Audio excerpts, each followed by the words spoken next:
Hello, everyone, and welcome to the Beast Quest Retrospective. I'm Adam, and today we're on Series 19, The Kingdom of Dragons. The Kingdom of Dragons introduced four incredible dragon beasts, which are kind of, in my opinion, separated between good or bad. And the good ones are really good, range from good to really good, and the bad ones range from okay to okay. They're none of them are bad.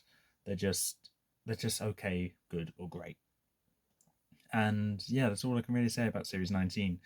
The Kingdom of Dragons is one which Tom and Eleanor head off to Draconia to stop Jezrin from getting to the Well of Power, which is similar to the Eternal Flame. So a bit of a similar story to Series 9, but this one I feel was executed well and probably might be better than Series 9 on the story perspective, but I'm not the story guy. You're going to need to see what Jack and Lucas thinks of this series and if they think it's better than Series 9. I do think Lucas likes the series more than Series 9, but if the series ranking that I did with him a year or so ago now has anything to say about it, he actually doesn't remember the story to Series 19, which I think is kind of surprising because I think it's an alright story, but the beasts is where it's at. The beasts are so much better than the story. And with that, let's introduce the beasts so we know who I'm talking about. Up first, we have Quarg the Stone Dragon, Corvax the Sea Dragon, Vetrix the Poison Dragon, and Stritor the Skeleton Dragon. All these beasts are incredible, they're all dragons, and I have a lot to say about each and every one of them. So with that, let's get into the retrospective. Quarg the Stone Dragon. On the design basis for Quarg, unfortunately I'm not the biggest fan of him, as he has a kind of bland colour scheme and his face is a little flat for my liking. Plus the fangs don't give me that intimidation factor that dragons normally give off. Then that other dragons normally give off. Okay, I wrote down a script for this and I can't even read this. Yeah, his face is a little flat for my liking, plus the fangs don't give me that intimidation factor that other dragons normally give. Other than that, his design is detailed and looks nice, but the negatives are what pulls him down. Abilities are the expected abilities that you would normally get with a dragon, but he does have a good ability on top of that, being the flame vision and petrification, which was executed well in the book. The fight was okay, but not really noteworthy, but Quarg was defeated when his power was used against him, and also the fight for some of the fight it had Furno help Tom, which was also good, as a beast on beast fight is a great thing to see. Unfortunately, it was cut short and then became kind of dull afterwards.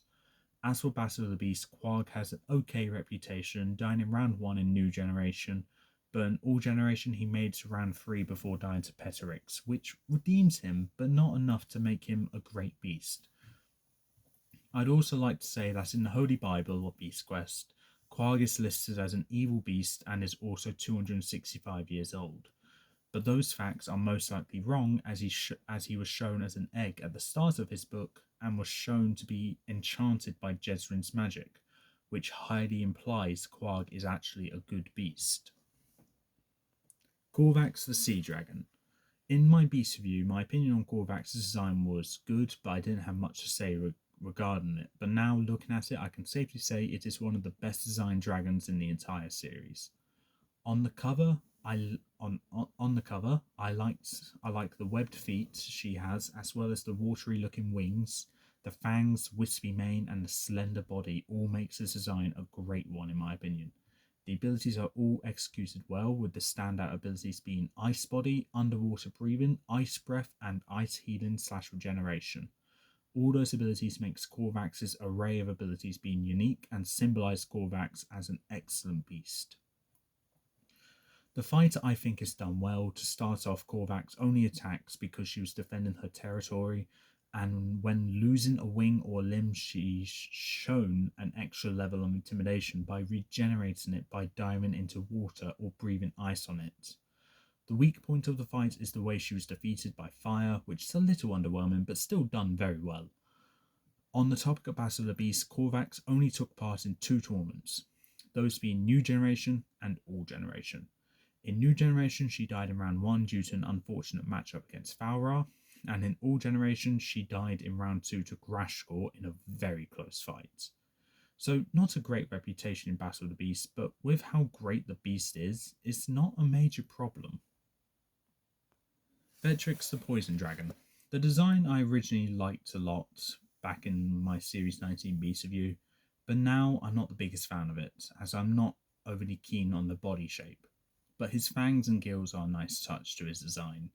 Abilities are alright, with the best being Acid Manipulation and Poisonous Bite, which is used well, but the acid comes from his gills when they shake, so it's not a focused target, it's more of a scattered target, so situational.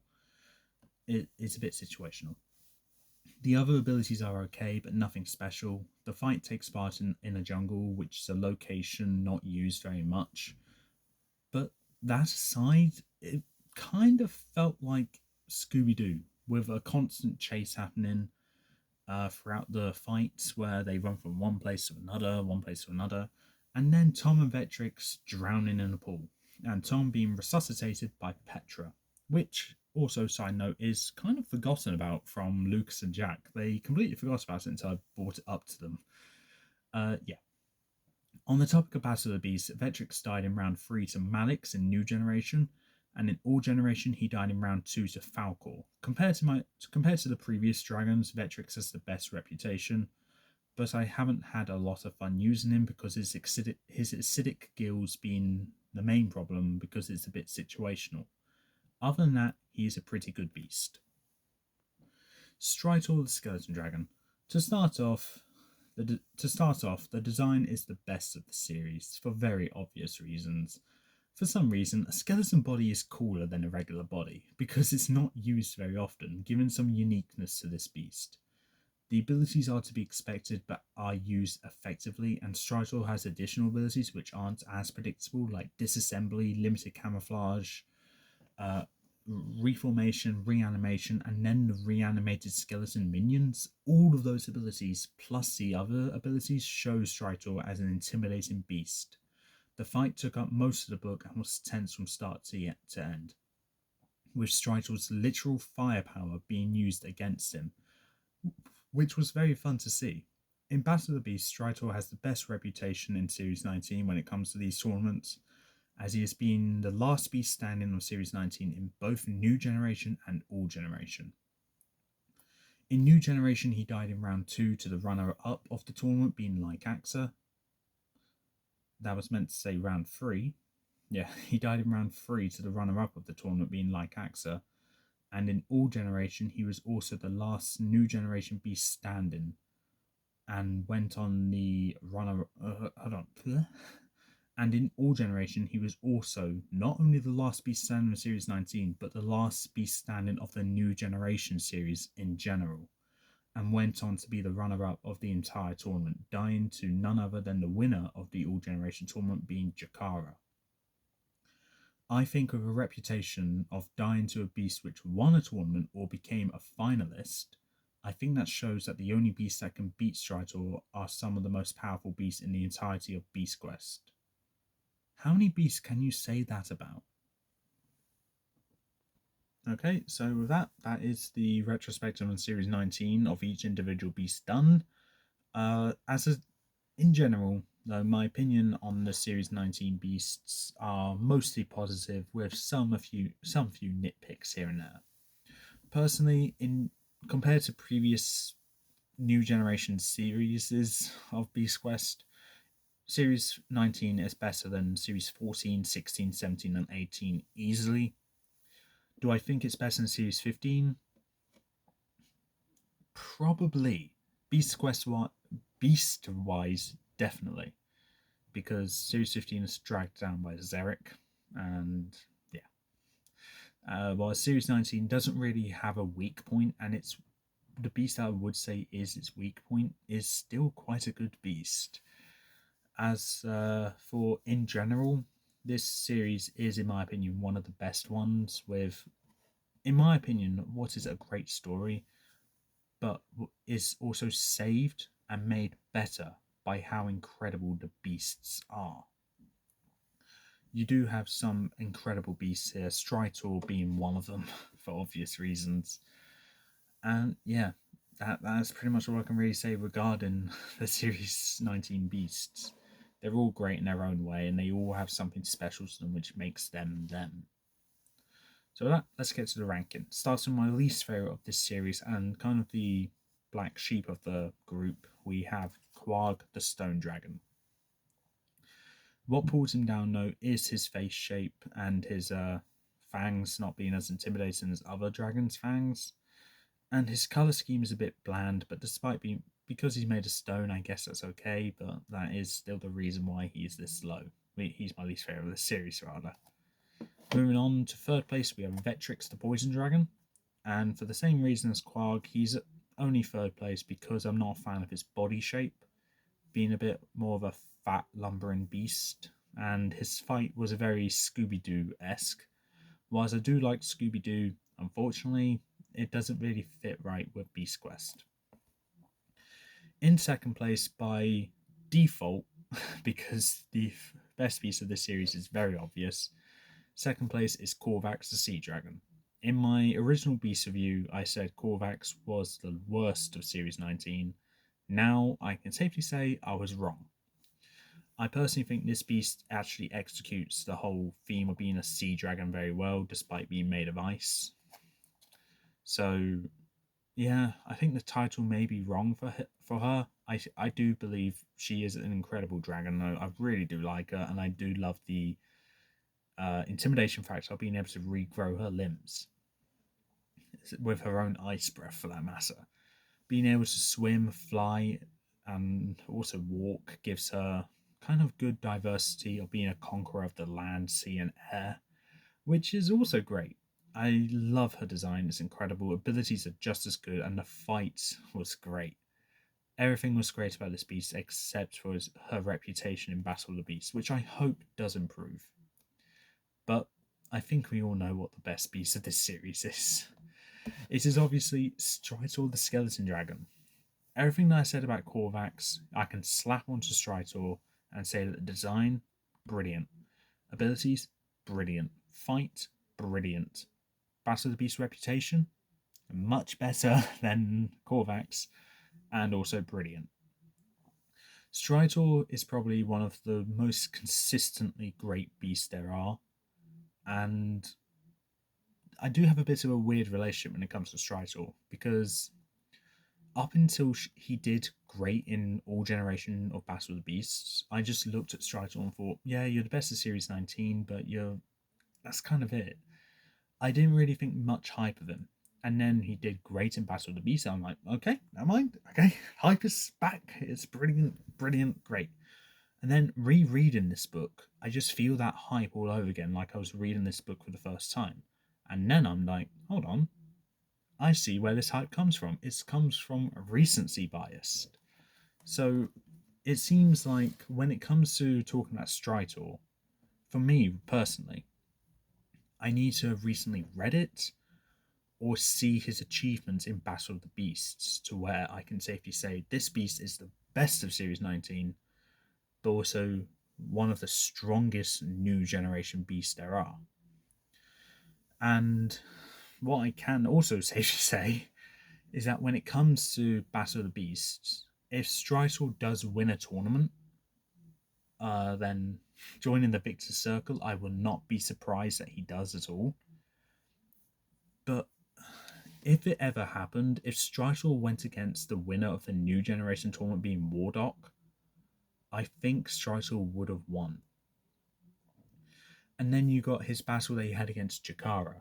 And I feel Jakara won that fight against Stritor due to Jakara having tons of other beasts that she's absorbed.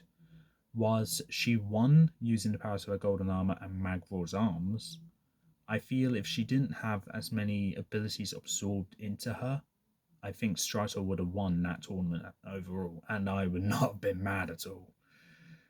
Personally, Stritor is one of the strongest beasts of Beast Quest, in my opinion. The rightful guardian of the Well of Power.